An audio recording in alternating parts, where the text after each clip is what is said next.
I wasn't really paying attention to that. Like, for me, it doesn't matter who the president is. I'm responsible for myself. I'm responsible for the people around me. And I'm responsible for doing the research that allows me to know like what's going on and what I have control over. What's up, people? Bryce the Third, Grow, Develop, Evolve. I wanted to pop on here for a second. It's been a minute since I popped on, and we're still not to a pace of regularity, but I want to exercise this channel, this platform, to just create space for those who may be struggling or having a hard time with current events. I'm talking about the 2024 political election of America.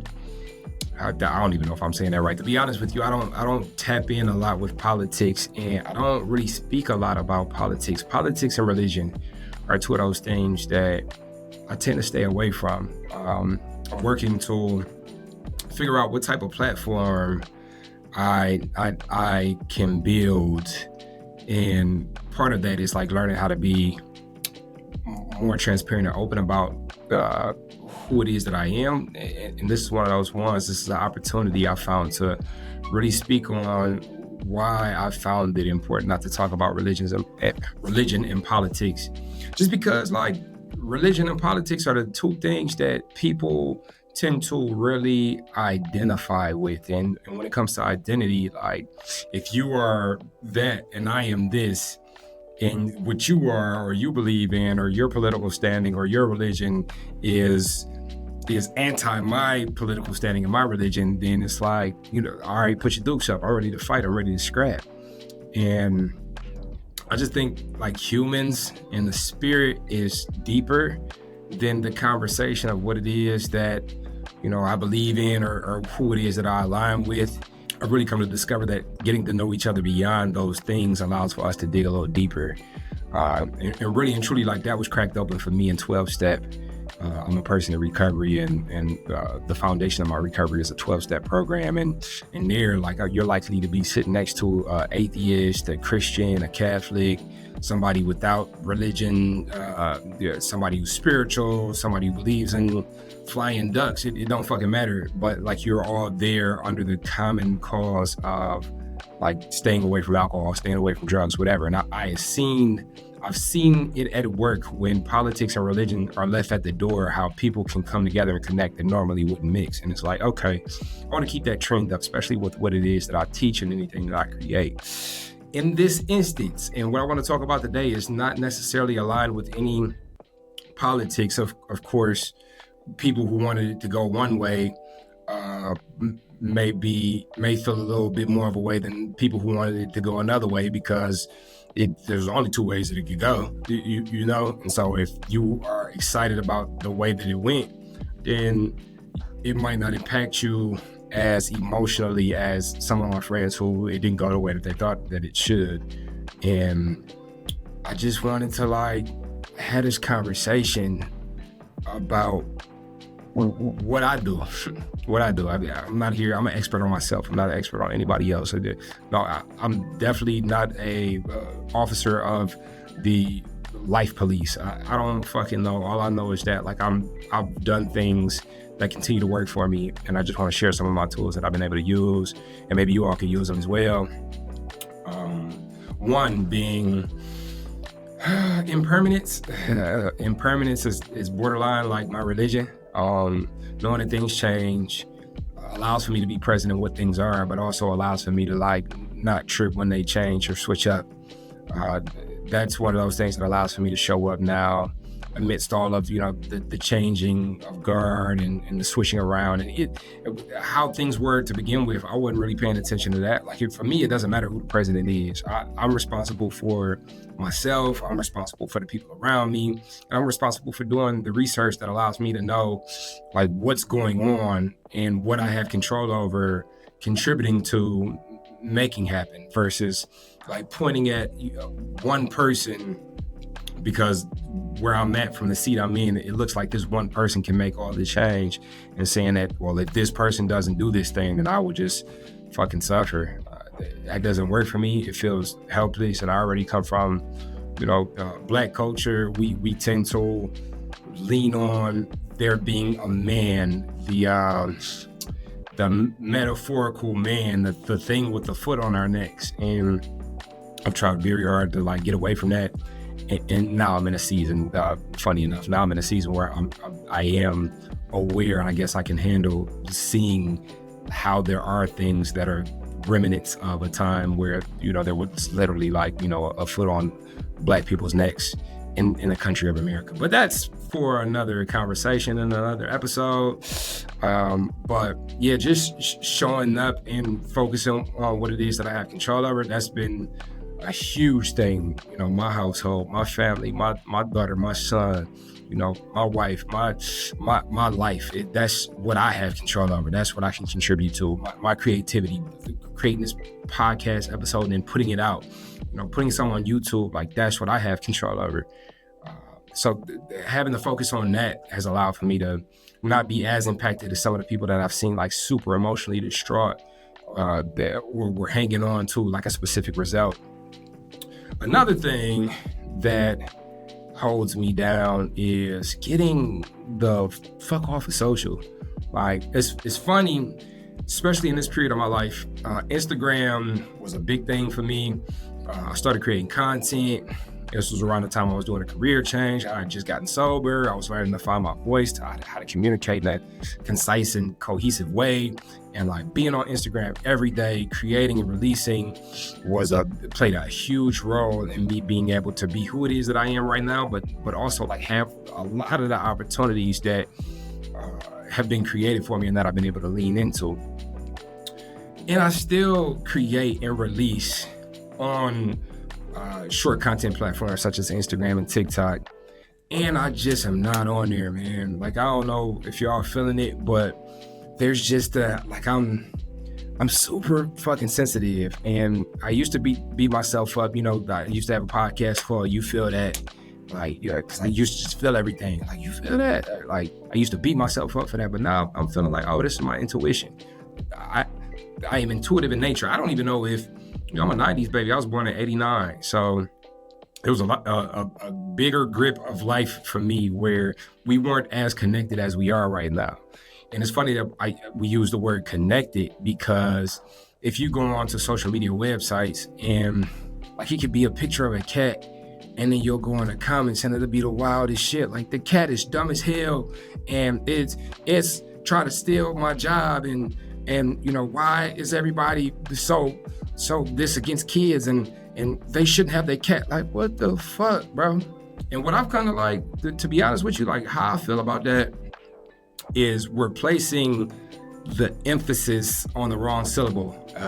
And what that means to me, how do you say a word wrong and you put the emphasis on the wrong part of the word and make it sound weird. Same with the energy. Like we put like way more energy into like proving that somebody else is wrong and pushing for people to understand where we're coming from and all of these weird things. We put so much emphasis into that versus like if we put 10% of that emphasis into like creating content or holding spaces or showing up for like our family that's actually in the living room while we're on our phone, fuck your cat on Facebook. I really feel like the world would be like a better place, a more connected place. And it's funny, like I said, we use the word connection, but in all actuality, like it's just everybody throwing their views and opinions around. And I've had a tough time too as a father with my daughter who, continuously wants more and more access to the internet. Like I didn't have that developmental period filled with all the views and opinions that ever existed in the world being blasted on my screen. And all these weird, super niche inside jokes and that contribute to like the awkwardness of how I show up. Like it's just a lot. It's just a lot. And you get a lot of people now that's all that it's ever been in their life. And so when you add like something like a political race or something that's really big and then throw in the notion of like social and kind of the weirdness and the awkwardness and the not as real as if I seen you in real life, bro, you wouldn't say that much shit about my cat. Like if I seen you in real life, you'd probably just, shrug it off and keep it moving. But like the the false connectivity of these quote unquote communities online kind of alter our experience in life in a way that can increase anxiety and tension and disconnection in real life. And I think we can play a big role in like cutting that shit the fuck out. Like, I got this app, it's called One Sec. They didn't sponsor this, but it's really helped me. Like it every time I gotta open my Instagram or my YouTube, or well, not YouTube, but my Instagram, my TikTok, the ones that is like super, like soon as I tap in and my ADHD catches that, and I'm like, okay, what was I doing? And it's like 2 hours later, as soon as I open those apps, it'll give me a prompt. It'll tell me to take like 10 seconds to take a breath, or I have to do like a morning journal or an evening journal. And it allows for me to like continually ask myself, like, why am I getting on here? Why am I getting on here? Because it's almost the same. It's like eating snacks. Walk around, and if I got snacks around the crib, I'm just eating. I'm not even hungry. I'm just eating. You know, so like why did I lift this snack to my mouth, right? So why am I opening the social media website? And I feel like, reflecting on it now, I feel like there was a point in time where like I really, like, you could go on my iPhone and see how many times throughout the day I open my app, and it would be a lot. And now, like, I'm super intentional about why I'm on there every time I open it up. I still get lost. I still get lost in the scroll. That's what it's all designed to do. It's designed to get you tapped in and trapped in and sell you shit and make sure that you see all the ads. That, by the way, I'm running ads on music. I'm running ads on my book. I'm running ads on, you know, some merchandise that I'm creating. And I'm also taking advantage of the fact that these platforms know what your interests are and allow people like me to target my shit to you specifically, because one, it wants to keep you on there because it wants to blast shit in front of you that they know you'll be interested in, so they can sell you more shit. And two, they want to sell me the ability to be able to sell these ads. So it's just like, why am I here? And to not even get super heady, like that question, like, why am I here? You know, why am I here? That allows for me to see how I can contribute to the space. And so for me, it's to spread hope, it's to spread love, it's to be a voice of faith, a voice of perseverance, be a voice of creativity and culture. Like, that's why I'm here. And so for me to remind myself that that's the mission allows for me to not focus on shit that's not a part of that mission. Like, it's like, or the political race. Like, to be honest with you, today is the day that the election results came in, and I took a sponsee of mine to breakfast, and I forgot. And I heard somebody at the table behind me say something about election. I'm like, oh shit, yeah, like who won? Although I kind of had an inkling as to who it would be, like who won, and yeah, it told me. But that's just not my main focus. Another thing about that too, and I don't want to be super long-winded today, especially because y'all didn't even know I was about to drop this episode. But another thing too is that needing to be seen and needing to be heard that comes from like social media. Like, there's a desire, a mad desire for people to see us, so much so you can really tell. Like, I promise you, go underneath any post on social media and see some of that conversation, and just see that one person who's like all caps and screaming and disagreeing with and pointing out all the holes in this person's statement. Like, imagine how much they want to be seen, you know? And so add politics on top of that, add religion on top of that. Like, in politics and religion, those are two things that, like, deeply rooted beliefs, deep rooted identity, where like, if you challenge some people on this shit, they'll kill your ass, you know? Like, it might get deadly, you know? As much as they identify with it, but the humanness, the innocence within that is that, like, I don't know who I am without this. I can't let this go. And so for me, it's like tapping into my relationship with spirituality in a way where it's like, I don't necessarily identify. I'm not attached to anything. I'm going back to impermanence. Like, everything comes, everything goes. Like, nothing lasts forever.